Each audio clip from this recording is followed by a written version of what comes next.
Hi, I'm Joel Hughes, founder of Timber and Tin, where we design and build custom accent walls and interiors for the fine people of East Texas. All right, ask my wife Rebecca if I like color. She'll roll her eyes and laugh, and she'll tell you colors make him happy. And she's right. I have to be kept on a short leash because I can go buck wild with color in the house. But the right colors put together in the right way, they just make me happy. And it's more than just surface level feeling. Color does something deeper to us, all of us. It communicates on a soul level. Amazing colors arranged in harmony offer a veiled peek into the divine. There's a direct tie between color and God, and that connection runs deep. Biblically, this makes perfect sense. We are literally designed biologically and spiritually to respond to color this way. It's not an accident. It's part of the image of God in us. In this video, I want to explore color theory with you from a theological, scientific, and aesthetic perspective, and then I want to tie it all together with how it applies to designing the inside of your home. This is one of the most fascinating, mind-bending topics that you will study or I've studied. It's almost like Matrix type stuff. So I think you're not only going to learn something really cool, but I think and I hope you're going to walk away with a deeper appreciation for the vast, rich spectrum of color swimming around you every second of the day. All right, let's jump in first and look at the theology of color. What we typically call matter, physical stuff, it doesn't have color in and of itself. At least that's what we think. Color isn't some random trait of the universe. It's a shout of who God is. It's a testament to his goodness, his kindness, and his generosity. God could have made us to see only in grayscale, like a lot of the animals only see in black and white or some kind of a grayscale. And that would have been our normal. It would have been totally normal to us. We would have adapted. After all, color isn't necessarily required for our survival, just like we don't need taste buds to digest food or a sense of smell to breathe. He didn't have to give us the capacity of, for joy, to hear music, love, or beauty. He could have made sex and procreation a sterile, mechanical act, just get the job done and move on.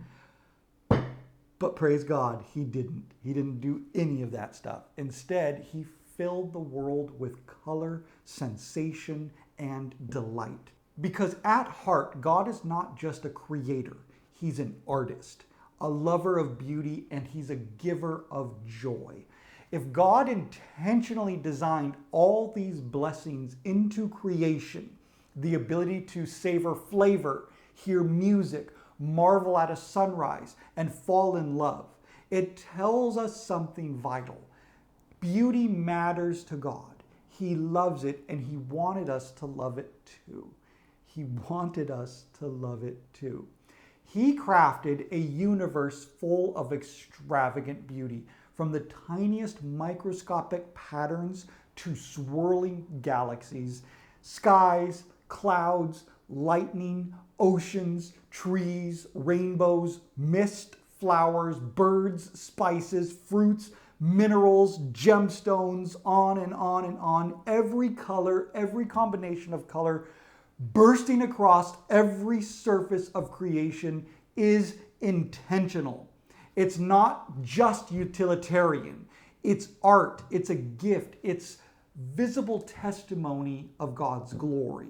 But let's go a little deeper. God reveals himself through beauty. Just as music moves the soul and poetry stirs emotion, color speaks of transcendence. It hints at something beyond our senses. The beauty of the world is like a sermon. It's what theologians call general revelation, spelled out clearly in Romans chapter 1. God communicating who he is to a degree through what he has made. We are made in God's image in Genesis 1 and so forth, which means we are wired to design, to decorate, to beautify, to organize. We create when we care about the color of our homes, when we create harmony and balance in a space, we are reflecting the creative nature of the one who made us. And I want you to think about how the Bible, check this out. Think about how the Bible describes heaven. Radiant with sapphires, emeralds, gold, and pearls. Now, these are usually metaphorical or figurative. It's not like there's going to be pearls everywhere. There might, but read Revelation 21. Eternity won't be beige. That's my point. It will be bursting with color, and we will likely see colors we've never even imagined, far beyond the limits of what our eyes can see today, which is crazy. So it leads to the next big question. If matter doesn't inherently have color, why do we see colors at all? Like, what the heck is color? So let's go and now look at the science of color. And this is where things start to get a little crazy when we really think about light and color and how it works. It's kind of like that old question, if a tree falls in the forest and no one is around to hear it, does it even make a sound? In the same way, matter doesn't actually have color in its own or on its own. All the colors we see are perceptions created by how matter interacts with light. In the last video, we talked about how light contains all visible colors. Light is made up of electromagnetic waves and particles. Each color has a different wavelength. White light, for example, like sunlight, is a blend of all the wavelengths together.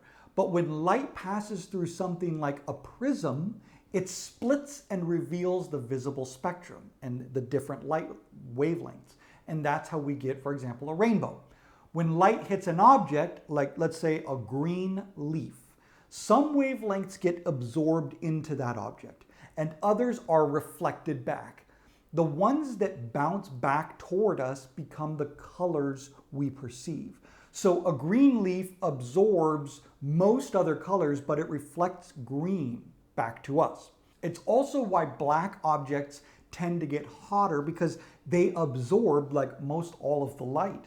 I have a black dog and I have a beige dog, and Penny the black dog gets a lot hotter than Frankie the beige dog does, because Penny is absorbing almost all of the light. And then our eyes do the rest. Light hits cone receptors in our retinas, and our brains interpret those signals and interpret them as color. So without light, color doesn't exist, at least not to our eyes. And here's the wild part. There are colors our eyes can't even see. Infrared, ultraviolet, X-rays, they're all real, but they are invisible to us. Our eyes are limited by the type of cone cells that we have. Some animals can see those lights, but we can't.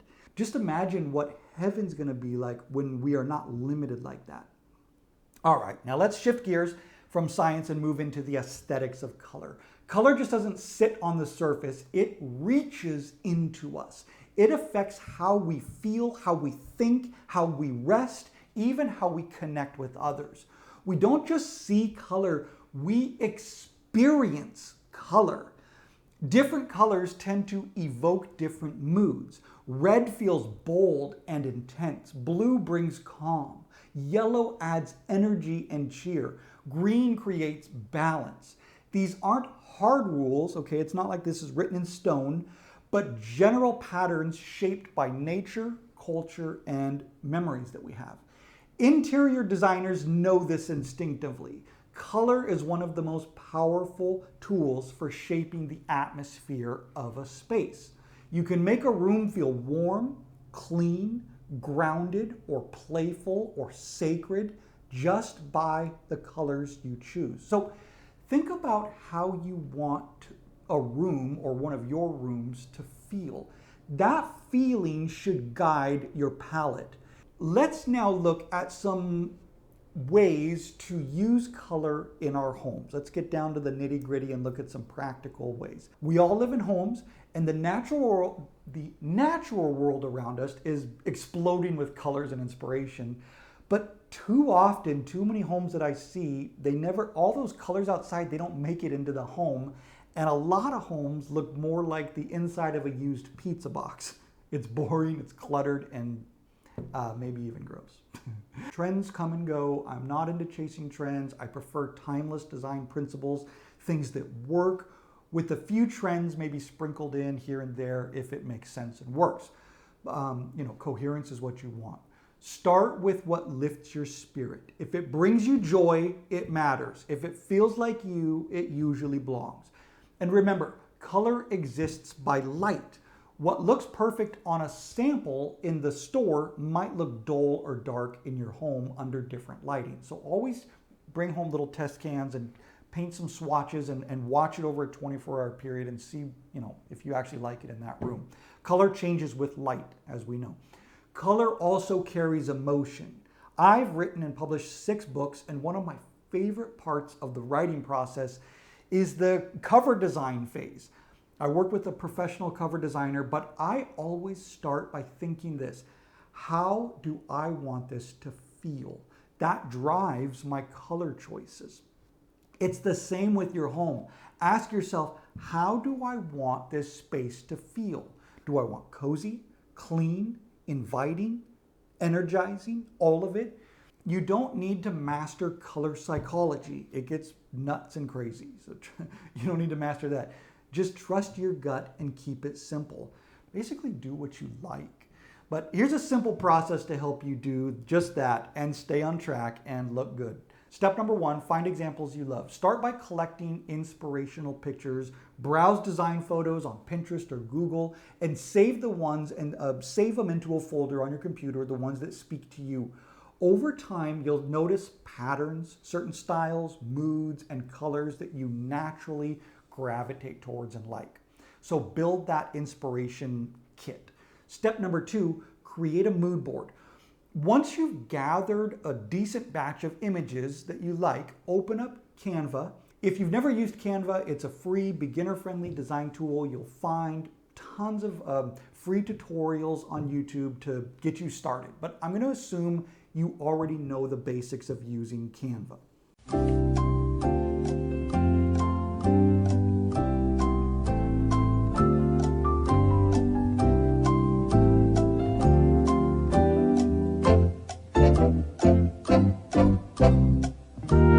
Tip number 1, consider your existing mass tones and undertones. Most of us aren't doing a full remodel, so you'll need to work with some of the fixed features in your home, like the colors of the floor, countertops, cabinets, and large furniture. These elements already carry dominant colors and undertones. So your palette needs to either harmonize with your existing colors that you have, those mass tones that you can't move, or contrast in a way that still feels cohesive. Tip number 2, use the 60-30-10 rule. A lot of designers use this basic guideline. 60% of a room is the dominant color, usually found on the walls, floors, ceilings, and big furniture sometimes, but mainly the walls. This is your main neutral tone that sets the overall vibe. Then 30% is a secondary color. It's used often in rugs, curtains, bedding, and accent walls. And then 10% is your accent color. This is my favorite part. This is the part that pops in a room, right? It's found in art, pillows, decor, trim, or other small knickknacks or touches throughout a room. The ratio keeps keeps it feeling balanced and intentional. But here's the good news. These rules, they can all be stretched, they can all be broken as long as the result still feels unified. That's the key word, cohesion, where everything hangs together. A room doesn't have to match. It just has to hang together. One of the styles my wife and I love, basically our house, is eclectic. It pulls from lots of different sources, colors, patterns, eras, styles, And they seem like they shouldn't work together, but when it's done right, they absolutely work together in a magical way. And that's the work or the power of cohesion. So you can break the rules, you can bend them, as long as everything works together. So yes, have fun, break a few rules, just make sure everything plays well together in the end. That's it for this video on color. I hope you learned something new, and more importantly, I hope you feel inspired. Maybe you've gained a fresh appreciation for just how wild and wonderful color really is. The crazy thing is, 99% of the time, we don't even notice color anymore. We walk through a world exploding with color and we barely ever see it. When I became a Christian at the age, I was around 19 years old, when I got saved, I remember feeling like God opened my eyes for the first time. I saw creation differently. It was powerful. It was humbling. It was awesome.